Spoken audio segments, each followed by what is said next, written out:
Hello. Hello. To everyone who forgot they subscribed and they want to unsubscribe, you may do that now. Now that that's over, listen, we're not going to dwell on the past, okay? Let the past be the past. 2026 is my year. I have a whole list on paper, physical paper. Let me just say this off rip.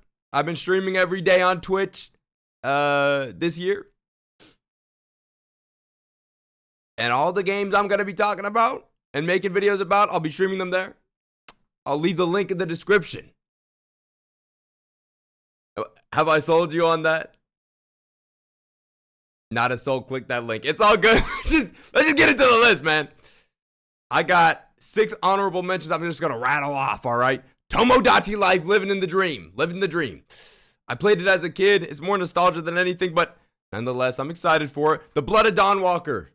The jury's still out on that one, but to be honest, I feel like it could be a sneaky banger, and I want to have it on there just to say I had it on my radar. Sorrows. I'll be waiting for the PC release. My ass does not play shooters on console. No, thank you. Shout out Bryson Tiller. We got Crimson Desert. No way in hell that game's going to be good, but if it is, it'll be great fun, okay? Hellraiser Revival. A horror game that isn't an asymmetrical PvP game? Sign me up. And last but not least, we have Starseeker Astroneer Expeditions. Astroneer is one of my 10 out of 10 games. I don't care what anyone says. I love space. I just haven't seen enough of it. And their DLCs have been shit. So, verdict's still out on that. But let's get into the real list. Starting with number 10, which I played. I played this before. It's Pragmata. I played the demo. It was really cool. I love space, as I said. And it has a unique combat system. How many unique combat systems we get in shooters nonetheless?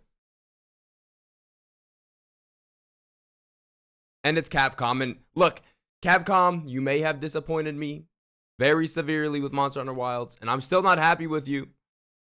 Still not happy with you, although I've done all the endgame content. And at least it's difficult now. I'll give you that. Nonetheless, I still have faith in you, okay? And Pragmata, I watched the reveal trailer for that how many years ago? I've been keeping up with it, so to see it finally release, that alone is exciting.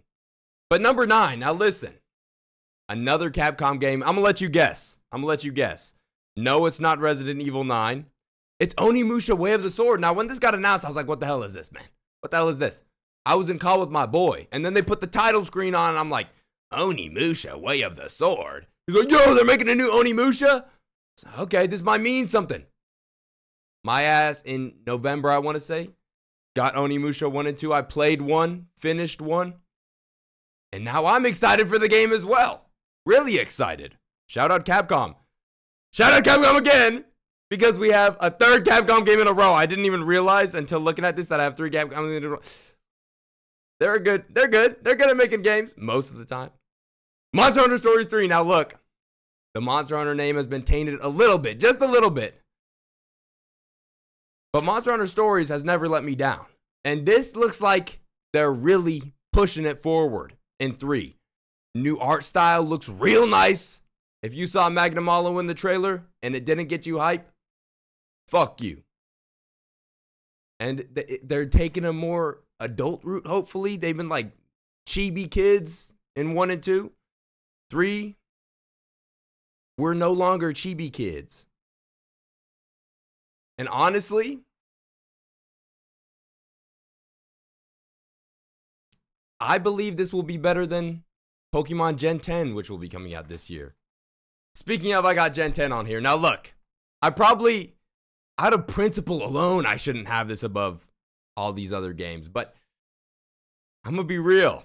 The things they're talking about, it might not even be that I think I'll love this game so much. It's just like, I want to see what they're doing with procedural generation, and it's going to be a Switch 2 exclusive, new engine. The stuff that came out in that leak is real concerning. So I'm excited. I don't know. I'm more excited to see it than I am excited to play it. I just want to see what they're thinking, what they're cooking up. Probably going to be shit, though. Next up, Resident Evil 9. Now, to be honest, I had this game higher up, and it just kept moving further and further down the list. Not because I'm not excited for it. It's just, I realized Resident Evil 2 Remake is the only Resident Evil game I've ever loved. I've not played all of them. I've played 2 Remake, 4 Remake, 7 and 8. But RE2 Remake is the only one I've loved. That being said, it looks like there's much more of a horror focus on this one. I love horror. That's about all I can say, though. And that's why I kept moving down. I'm very excited, though, and I will be playing day one, streaming it. Okay, you clicked the link yet? The link is in the description. The link is in the description. We got Duskbloods. Now, come on. I had this higher up at first. I can't lie. It's FromSoft. What do you expect from... You know me. You know me, right? You know me? I love FromSoft. Do you know? I love FromSoft. But we have no information about this game. And also, it's PvPvE. Now, I think this will be a much more fleshed out experience than Night Rain. More thought out. The systems, likely better. More depth. But it's a Switch 2 exclusive. And I only have 2 friends that have a Switch 2. Shout out my dinner I was eating before this. Does this look like slop? Does this look like gruel? How do you think I get this? You know what I'm saying? What were we talking about? The Duskbloods? Listen, it's a FromSoft game, and it's new, original content. It's not reused. I loved Night Rain, but it's not reused like that. So I'm more excited for this than Night Rain, even though it's Switch 2 exclusive. But I digress. Number 4. I should have been doing that the whole time. Let me do them all right now and then put them in editing. Number 10. Number 9. Number 8. Number 7. Number 6. Number 5. Wait, did I do number 4? Okay. Number 4. Forza Horizon 6. Now, this list is like a mix of guaranteed bangers and questionable ones that, if they're good, will be bangers. Forza Horizon 6 is a guaranteed banger. I will be pre-ordering the $120 Super Mega Ultra Mega Duper Super Edition. I am part of the problem. I will not regret it. I never have with Forza Horizon, and it won't start now when it's in Japan. Forza Horizon, Japan. Let's get the Wojak Pog face going. Shout out Playground. Shout out Playground, because number 3 is also Playground. Do you know what it is? I'll give you 5 seconds. 5, 4, it's Fable. Playground is making Fable. Now listen. I played Forza Horizon 2 through 5. And every time I was in those worlds, I was like, God damn. Just imagine an action RPG in this world, bro. Just imagine. I always wanted to hop out the car, hop out the whip, and explore these worlds they're making. And I'm actually going to get to do that? Now listen. I've been seeing mostly praise, mostly excitement from Fable fans. Now, I haven't played Fable. If anyone has, let me know if I should play them before this one comes out. I know it's a reboot and it's not connected, but thinking about it, just to have a frame of reference. You know what I'm saying? I'm very excited. It's Playground. From everything I've seen, I think I'll love it. I'm very excited to see what they do with the Fables. I mean, we saw how the giant dude, he drinks a pot, right? He drinks pot. He grows. He grows. You have the choice. Do you slay that big-ass motherfucker, or you let him live? If you slay that big-ass motherfucker, his ass plops down on top of the hill, and it affects house prices, yada yada. I want to see more of that. I hope there's more of that. A lot more of that. And it excites me. Also, the combat looks cool. It reminds me of Dragon's Dogma 2. I don't know if it's actually going to be like that, but just the fact that it reminds me of my game of the year 2024, the Uncrowned true game of the year 2024. I don't care what anyone else says. Okay, it's subjective. That's fine. You have your own opinion. I'm right, though. We're off track.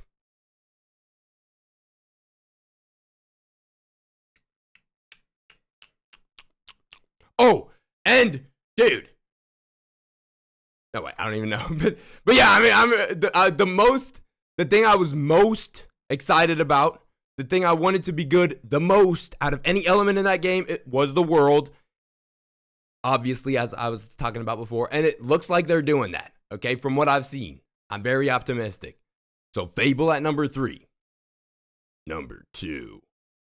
Now you're not gonna believe this. You're not gonna believe this. You thought, oh, I clicked on this video. I already know what number 1 is. I already know what number 1 is.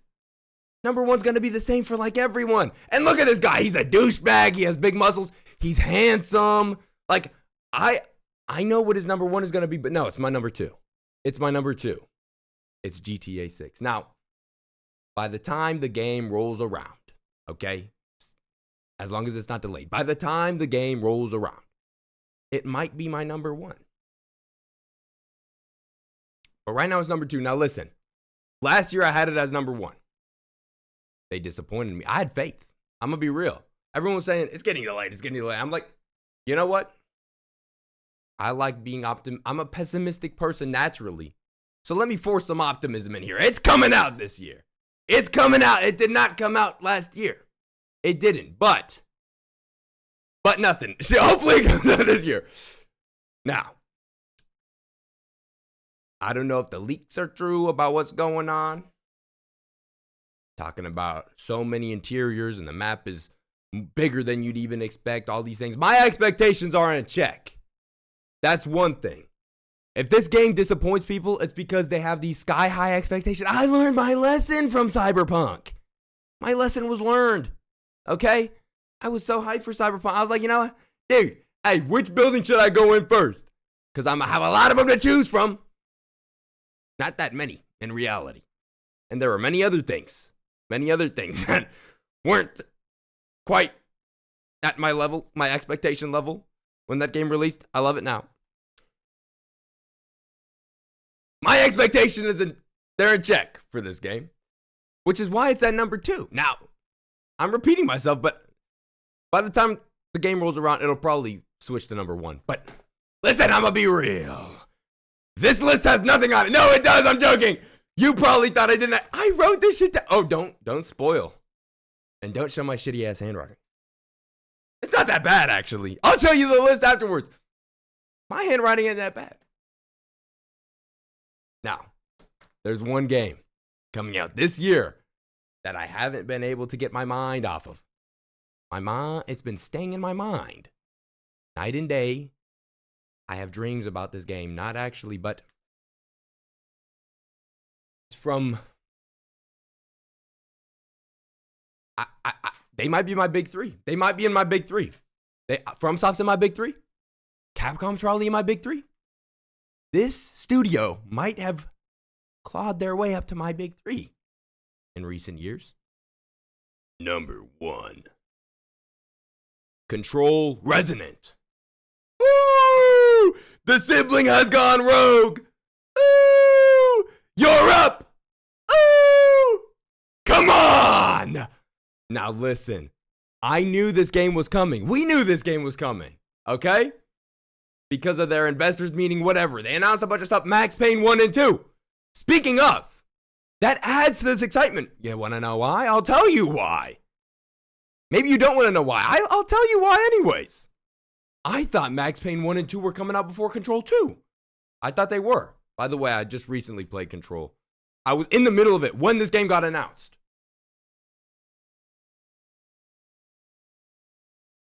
I wasn't that excited. When I knew it has Control 2 and just like, I knew it was coming, I wasn't that excited, as I've said 2 times before that. You want to know why? I'll tell you why. It's because my least favorite part of Control was the gun combat. I know, I look like a ball and gun gamer.